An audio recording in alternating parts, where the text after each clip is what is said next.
और जवान तैनात रहेंगे।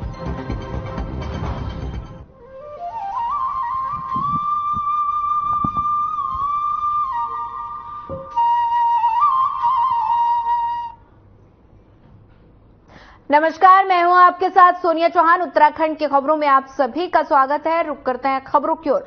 उत्तराखंड के मुख्यमंत्री पुष्कर सिंह धामी ने कांग्रेस पर जमकर हमला बोला और मुख्यमंत्री पुष्कर सिंह धामी ने कहा कि वर्ग विशेष के वोट बैंक के लिए किसी भी स्तर तक जाना कांग्रेस की नीति रही है। साथ ही उन्होंने कहा कि देश में तुष्टीकरण और परिवारवाद को बढ़ावा देने वाले ऐसे लोगों को भारत की राष्ट्रवादी जनता सबक सिखाने को तैयार है। हमेशा विभाजन की रही है, विभाजनकारी सोच रही है, तुष्टीकरण की इनकी नीति रही है और देश में 60 सालों के अंदर इन्होंने एक विशेष वोट बैंक की चिंता करी है और वही आज इनका जो घोषणा पत्र जारी होता है उस घोषणा पत्र में भी और इनके पहले हमारे देश के प्रधानमंत्री रहे मनमोहन सिंह जी ने भी अपनी वो सोच एक अपने भाषण में देश के सामने रखी थी कि संसाधनों पर, आर्थिक संसाधनों पर जो सबकी मेहनत की कमाई होगी उस पर समानता से पहला अधिकार एक वर्ग विशेष को देने की बात करी। ये निश्चित रूप से इनकी तुष्टीकरण की नीति।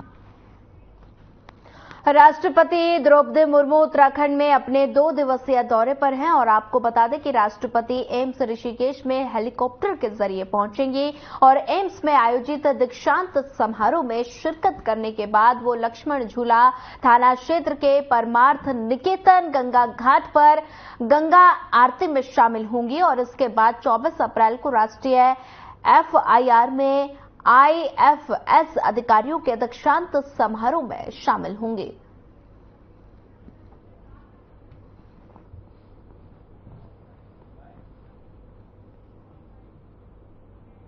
राष्ट्रपति द्रौपदी मुर्मू का 2 दिवसीय उत्तराखंड दौरा। एम्स में आयोजित दीक्षांत समारोह में राष्ट्रपति शिरकत करेंगे। परमार्थ निकेतन गंगा घाट पर आरती में वो शामिल होंगी। राष्ट्रपति द्रौपदी मुर्मू का 2 दिवसीय उत्तराखंड दौरा और एम्स में आयोजित दीक्षांत समारोह में राष्ट्रपति द्रौपदी मुर्मू शिरकत करेंगी। परमार्थ निकेतन घाट पर गंगा आरती में शामिल होंगी।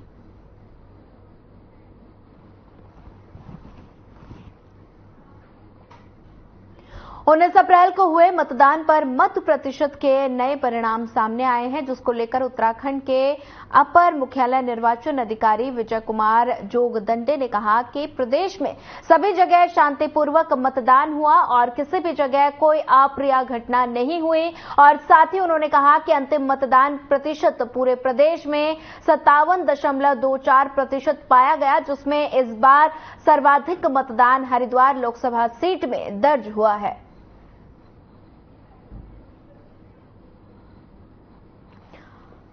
देहरादून की ये तस्वीरें हैं जहां पर विजय कुमार जोगदंडे ने जानकारी दी और साथ ही हरिद्वार में सर्वाधिक मतदान हुआ ये उन्होंने कहा है और 57.24% मतदान रहा।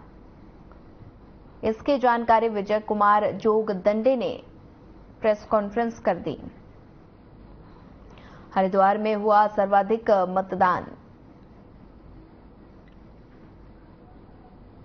विजय कुमार जोगदंडे ने जानकारी दी और देहरादून की ये तस्वीरें हैं जहां पर हरिद्वार में सर्वाधिक मतदान हुआ, जिसकी जानकारी बता दें कि प्रेस कॉन्फ्रेंस कर विजय कुमार जोगदंडे ने दी।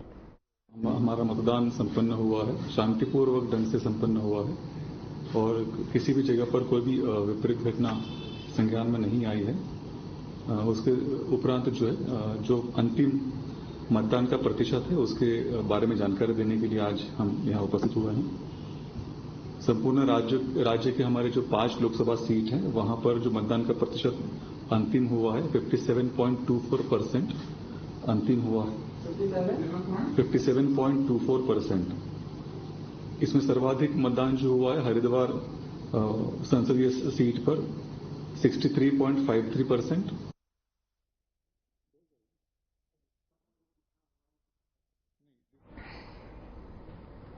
उत्तराखंड के डीजीपी अभिनव कुमार ने पुलिस विभाग के बजट को लेकर अधिकारियों के साथ बैठक की। पुलिस मुख्यालय में हुई इस बैठक में डीजीपी ने कहा कि पुलिस के कुल बजट का बेहतर उपयोग हो और इसी के साथ उन्होंने कहा कि निर्माण कार्यों में निर्माण एजेंसियों की ओर से अच्छी गुणवत्ता की सामग्री का उपयोग किया जाए। सभी प्रशासनिक और आवासीय भवनों की बिल्डिंग इन्वेंट्री बना ली जाए जिससे भवनों का अनुक्षण समय से हो सके।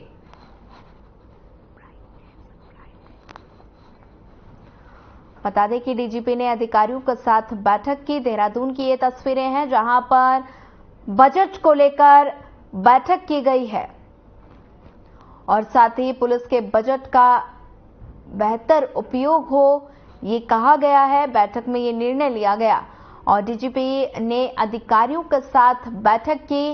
बैठक को लेकर बता दें कि बजट को लेकर ये बैठक की गई है जिसमें बैठक में सभी को पुलिस के बजट का बेहतर उपयोग हो ये दिशा निर्देश दिए गए।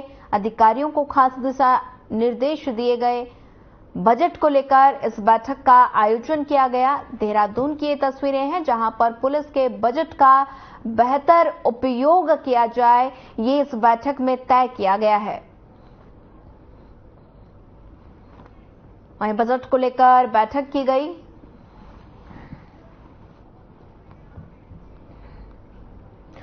उत्तराखंड में 10 मई से 4 धाम यात्रा की शुरुआत हो रही है। 10 मई को गंगोत्री, यमुनोत्री, केदारनाथ धाम और साथ ही 12 मई को बद्रीनाथ धाम के कपाट मंत्रोच्चारण और विधि विधान के साथ खोले जाएंगे।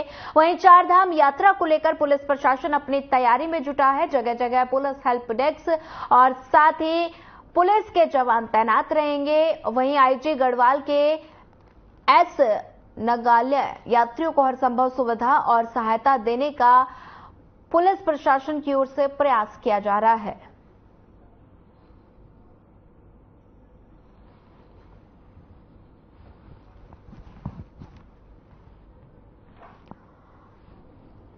बता दें कि उत्तराखंड में 10 मई से 4 धाम यात्रा की शुरुआत होने जा रही है जिसको लेकर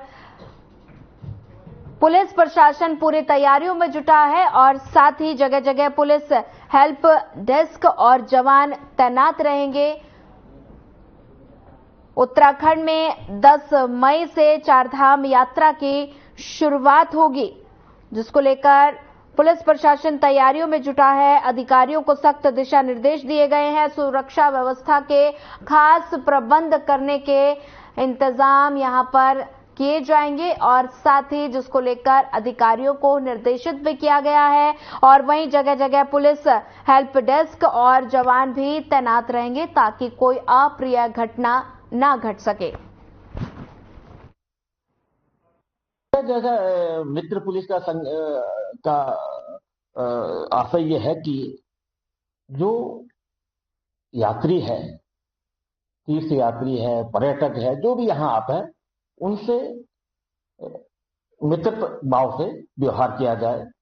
यदि उनको कहीं कुछ जानकारी प्राप्त करना है तो हमारे पर्यटक पुलिस है, वो उनको बताएंगे कि कहाँ कहाँ विजिट करना है। वैसे तो आजकल साइट में सब उपलब्ध है, लेकिन हमारे पर्यटन पुलिस को भी इस संबंध में ट्रेंड किया गया है और ताकि वो जो पर्यटक आता है यदि कुछ पूछताछ करते हैं, कोई जानकारी हासिल करना चाहते हैं तो उसके बारे में वो लोग भी जानकारी दे सकते हैं।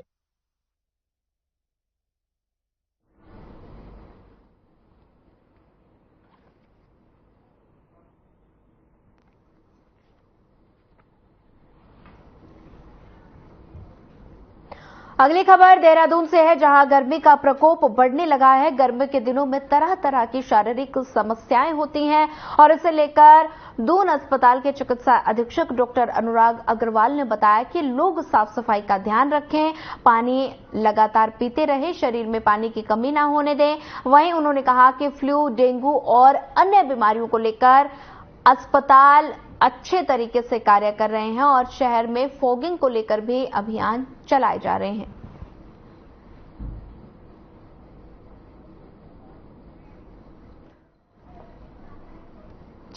चिकित्सा अधीक्षक ने ये जानकारी दी और साथ ही साफ सफाई का ध्यान रखें। बता दें कि उत्तराखंड में गर्मी का प्रकोप लगातार बढ़ने लगा है, जिसको लेकर चिकित्सा अधीक्षक ने जानकारी दी और कहा कि शरीर में पानी की कमी ना होने दें, लगातार पानी पीते रहें और साथ ही फॉगिंग का खास ध्यान रखें और पुलिस जगह जगह साफ सफाई का ध्यान रखे ताकि लार्वा पैदा ना हो, जिससे डेंगू का खतरा लगातार बना रह सकता है। इसको लेकर चिकित्सा अधीक्षक ने जानकारी दी। हाँ देखिए, बिल्कुल इसमें ऐसे में फ्लू को लेकर सब आप लोग के माध्यम से हमारी पब्लिक से अपील है कि आप लोग अपनी साफ सफाई का जरूर ध्यान रखें और दूसरा पानी की मात्रा अपनी बहुतायत में बनाए रखें। कई बार देखते हैं कि लोग पानी पीने में कतराते हैं, प्यासे रहते हैं, उससे बॉडी का डिहाइड्रेशन भी होता है, दूसरा गले की सफाई भी नहीं हो पाती है। साथ साथ अपने हाथ पैरों को जरूर से साफ करते रहें और आगे फ्लू या जो भी मच्छर जनित जितनी भी बीमारियां हैं जैसे मलेरिया, डेंगू, इन सबको लेकर अस्पताल पूरी तरह एक अलर्ट मोड पर है और शासन प्रशासन भी पूरा इसमें सहयोग कर रहा है।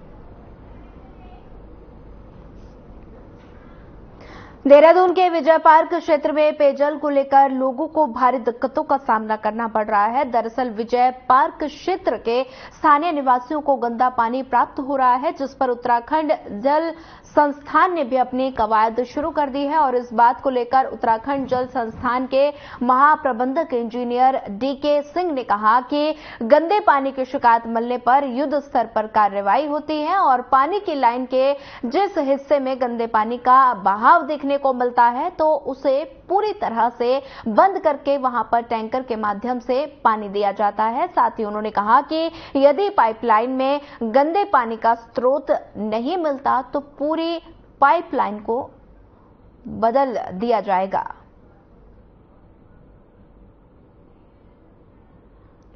देहरादून में पेयजल की समस्या देखने को मिल रही है, जिसको लेकर स्थानीय लोगों को गंदा पानी मिल रहा है, जिससे स्थानीय लोग काफी परेशान हैं और जल संस्थान ने कवायद शुरू कर दी है। उन्होंने लगातार ग्रामीणों को आश्वासन दिया है कि जल्द पानी की समस्या का समाधान किया जाएगा और साथ ही पाइप लाइन जो है पानी की वो बदली जाएगी। देहरादून का ये मामला है जहां पर पेयजल की समस्या देहरादून वासियों को देखने को मिल रही है। स्थानीय लोगों को गंदा पानी मिल रहा है, जिससे स्थानीय लोग काफी ज्यादा परेशान नजर आ रहे हैं और साथ ही जल संस्थान ने कवायद शुरू कर दी है। साथ ही ग्रामीणों को आश्वस्त किया गया है कि जल्द ही पानी की समस्या का समाधान हो जाएगा। देखिए, युद्ध स्तर पर कार्रवाई होती है। अगर कंटामिनेटेड वाटर की कहीं भी शिकायत प्राप्त होती है, पहली बात तो उस लाइन में पर्टिकुलर जो एक जोन होता है या लेन होती है, अगर उसमें उस लेन में कोई कंटामिनेशन का प्रॉब्लम है तो हम पूरी तरह से उस लेन को सप्लाई बंद करते हैं और वहां पर टैंकर के माध्यम से सप्लाई देते हैं, जब तक कि वो फॉल्ट ढूंढने में ना आ जाए जिसकी वजह से वहां कंटामिनेशन फैल रहा है। तो हम उसमें बराबर हमारे कार्मिक डे नाइट काम करते हैं, दिन रात उसको लाइन को चेक करते हैं कि कहाँ से ये कंटामिनेशन हो सकता है और बार बार चेक करें, ट्रायल एंड एरर मेथड से चेक होता है और चेक करके जैसे ही फॉल्ट मिलता है हम उसको फिर उस लेन की सप्लाई रिस्टोर कर देते हैं।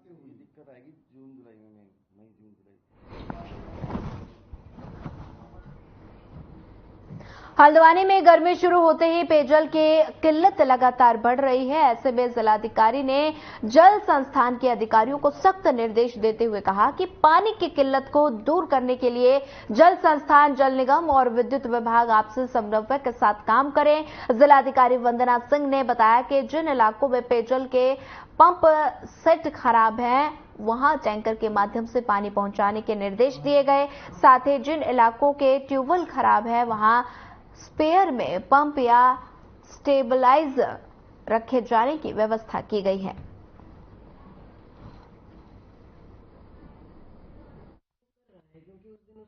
जो जल संस्थान, जल निगम के संबंधित डिविजन्स हैं, पेयजल की जो किल्लत हो रही है अलग अलग क्षेत्रों में, उन सभी को जो पर्याप्त मात्रा में टैंकर्स वगैरह लगाए जाने के निर्देश दिए हैं। इसके अलावा जहां विभिन्न पंप हाउसेस के खराब होने की वजह से दिक्कतें आती हैं पेयजल की पंपिंग में, उसमें स्पेयर मोटर, स्पेयर पंप इत्यादि की व्यवस्था करने के लिए भी निर्देशित किया है।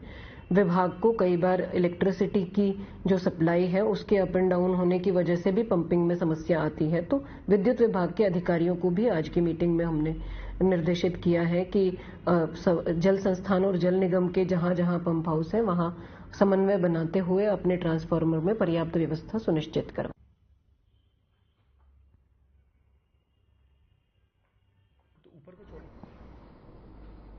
खबर टनकपुर से है, जहां बीते दिन एक वीडियो काफी तेजी से वायरल हो रहा था, जिसमें एक व्यक्ति सार्वजनिक स्थान पर रोडवेज बस स्टैंड के समीप निर्वस्त्र होकर सड़कों पर घूमता हुआ देखा गया। जब ये अश्लीलता फैलाने का मामला सीओ शिवराज सिंह राणा तक पहुंचा तो उनकी तरफ से तुरंत एक्शन लेते हुए व्यक्ति की तलाश शुरू की गई और उसे कोतवाली टनकपुर लाया गया और साथ ही उसकी काउंसलिंग की गई, जिसके बाद व्यक्ति के ऊपर पुलिस एक्ट के तहत चालानी कार्रवाई करते हुए हिदायत देकर छोड़ दिया गया।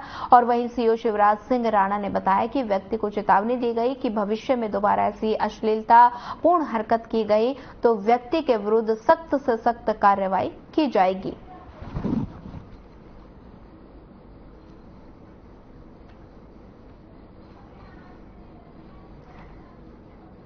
टनकपुर की तस्वीरें हैं, जहां पर एक व्यक्ति का निर्वस्त्र होकर वीडियो लगातार वायरल हो रहा है।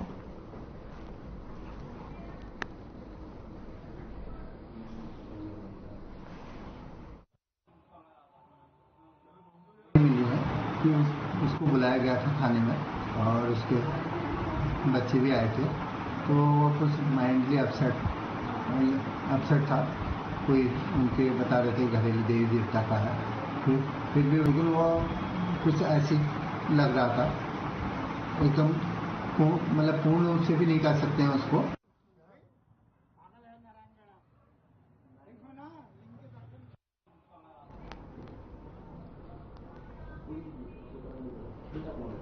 अगली खबर पौड़ी से है, जहां सिविल वन क्षेत्र में आग लगने की घटना सामने आई। आग की लपटें तेजी से एक स्कूल की ओर बढ़ी है और साथ ही मामले की सूचना वन विभाग को दी गई।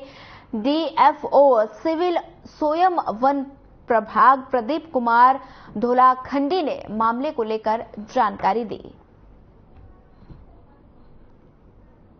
डीएफओ को दी गई सूचना, वन क्षेत्र में आग लगी है, जिसके बाद आग से जंगल धधक गया और साथ ही आग लगने की सूचना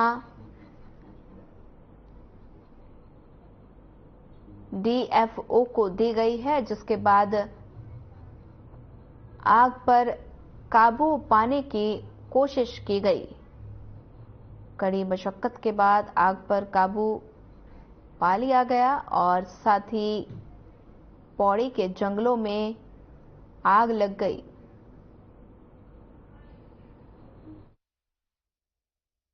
बता रहे हैं जिस जगह की बात, वहां की सूचना मेरे पास जो है पहुंची थी और जैसे ही सूचना पहुंची तो तुरंत वहां पे स्टाफ मौके पर पहुंचा हुआ है और वनाग्नि को नियंत्रित किया जा रहा है और बहुत जल्दी उसको नियंत्रण पा लिया जाएगा। उस पर सभी लोगों को हमने निर्देश, सभी जो हमारे वन क्षेत्र अधिकारी, जो अधीनस्थ स्टाफ है, सभी को इसके बारे में निर्देश दिए गए हैं कि ऐसे लोगों का चिन्हीकरण करते हुए संबंधित के विरुद्ध एफआईआर तुरंत दर्ज कराएंगे इसमें, और जो है वन अधिनियम के तहत भी इसमें कार्रवाई जरूर होगी जैसे ही जो है इसमें कोई पकड़ में आता है। ऐसे मीडिया के माध्यम से उनसे अपील करूंगा कि ऐसे व्यक्तियों की सूचना गोपनीय रखी जाएगी जो किसी भी ऐसे असामाजिक तत्व के बारे में जानकारी हमें देंगे और उनको उचित इनाम भी हमारी तरफ से दिया जाए।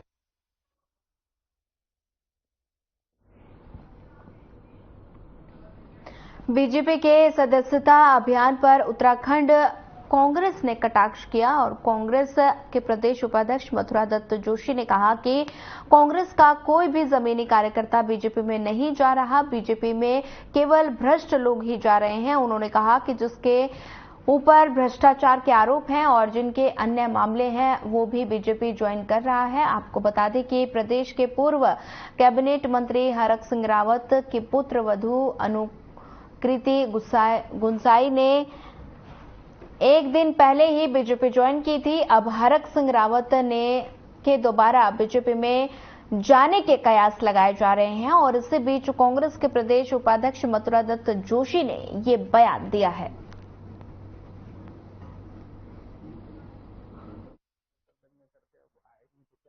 देखो, अत्याचारी, व्यभिचारी, भ्रष्टाचारी जो जिस पर ईडी का छापा पड़ रहा है वही तो जा रहा है। कांग्रेस का कार्यकर्ता जाते हुए देखा आपने? कोई हमारा कोई बूथ का कार्यकर्ता तो गया नहीं। जो मूल कांग्रेस का कार्यकर्ता है वो तो नहीं गया। हाँ, जिसके ऊपर भ्रष्टाचार का आरोप है वो जा रहा है।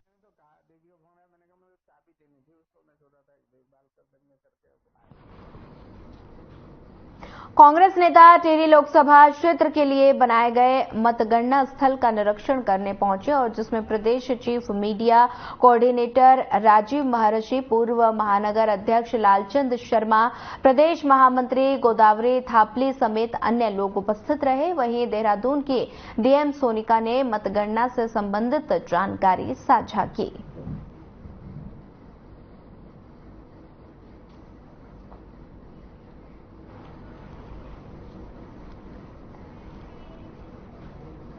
लेसडाउन विधायक महंत दिलीप रावत के सोशल मीडिया पोस्ट पर कांग्रेस पार्टी चुटकी लेते हुए नजर आ रही है और दरअसल लेसडाउन विधायक दिलीप रावत ने सोशल मीडिया में पोस्ट जारी कर मुख्यमंत्री और बीजेपी प्रदेश अध्यक्ष महेंद्र भट्ट को टैग करते हुए कहा कि राम तेरी गंगा अब मैली हो गई है पापियों के पाप धोते धोते, और क्या अब नमामि गंगे योजना यहां भी शुरू की जाएगी या नहीं। इस बात पर कांग्रेस के प्रदेश महामंत्री नवीन जोशी ने चुटकी लेते हुए कहा कि हम दिलीप रावत की बात का समर्थन करते हैं। साथ ही उन्होंने कहा कि जिन लोगों पर ईडी, सीबीआई और इनकम टैक्स के आरोप लगे हैं वो बीजेपी की वॉशिंग मशीन में शामिल हो रहे हैं।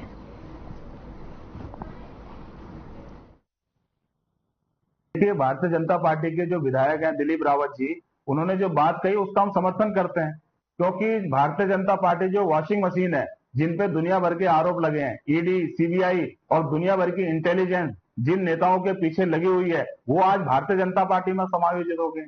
ये कांग्रेस मुक्त भारत की बात कर रहे थे, अब ये भारतीय जनता पार्टी कांग्रेस युक्त बीजेपी हो गई है। तो उसमें इतने आपराधिक प्रवृत्ति के लोग भारतीय जनता पार्टी के अंदर चले गए हैं जिससे उनकी गंगा ही पूरी मैली हो गई है। अब इसका जो आपने हश्र देखा, चुनाव वाले दिन इनके बस्ते लगाने वाले नजर नहीं आए।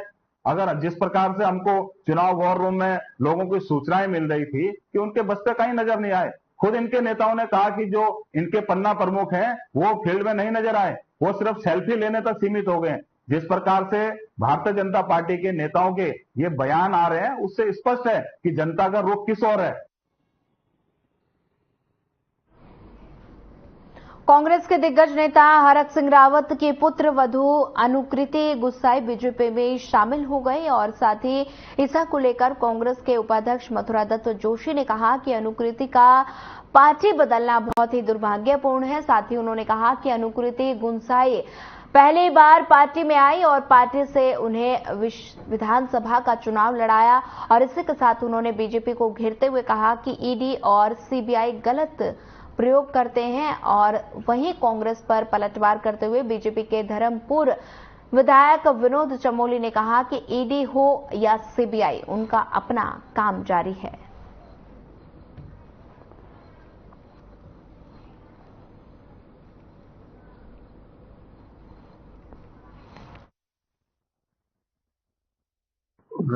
अनुकृति का कांग्रेस से जाना निश्चित रूप से दुर्भाग्यपूर्ण बात। पार्टी ने पहली बार पार्टी में आई, पार्टी की सदस्य भी नहीं थी, तब भी पार्टी ने उनको विधानसभा का चुनाव लड़ाया और एक नेता के रूप में स्थापित करने का काम किया। आज अगर ये लोग इस तरह से ईडी के डर से या सीबीआई के डर से या अपने गलत कामों को पर्दा डालने के लिए सत्ता का उपयोग कर रहे हैं, तो निश्चित रूप से ये सोचने की बात है और इसमें भारतीय जनता पार्टी के को भी सोचना पड़ेगा कि वो किस तरह के भ्रष्टाचारियों को, बलात्कारियों को, व्यभिचारियों को अपना सदस्य बना रही। दूसरी वीडियो भी जा रही है। देखिए, वो समय का इंतजार करें, ईडी हो या सीबीआई, उनका अपना काम जारी है, वो कानूनी एक प्रक्रिया है, वो अपने जांच कर रहे हैं। उसका उनके ज्वाइनिंग करने न करने पर कोई फर्क नहीं पड़ने वाला है। उन्होंने पार्टी ज्वाइन की है, पार्टी वो चुनाव लड़ी थी नए टोन से, वहां पर कांग्रेस की प्रत्याशी रही थी। स्वाभाविक बात है, उनका भाजपा में आने से कांग्रेस को सेटबैक लगा है, इसलिए वो इस तरह की बातें कर रहे हैं। लेकिन सीबीआई है, ईडी है, एक कानूनी प्रक्रिया है, वो अपनी जांच प्रक्रिया आगे बढ़ा रहे हैं, वो अपना काम करेंगे।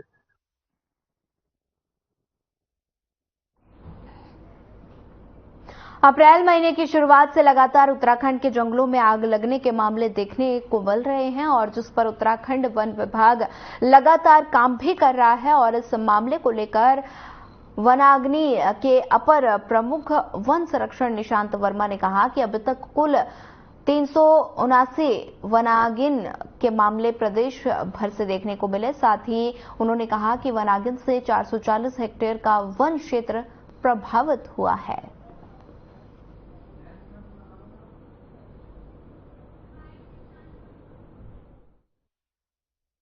अभी अप्रैल में हम लोगों ने देखा है कि जो है फॉरेस्ट फायर के अलर्ट्स जो एफएसआई से हमें मिलते हैं उनमें बढ़ोतरी हुई है। तो अभी तक जो हम लोग डेली फायर बुलेटिन जारी करते हैं, तो संकलित रिपोर्ट के हिसाब से अभी तक हमारे जो है टोटल 379 मामले हुए हैं और जिसमें कि जो है टोटल 440 हेक्टेयर का वन क्षेत्र जो है वो प्रभावित हुआ है वनाग्नि से।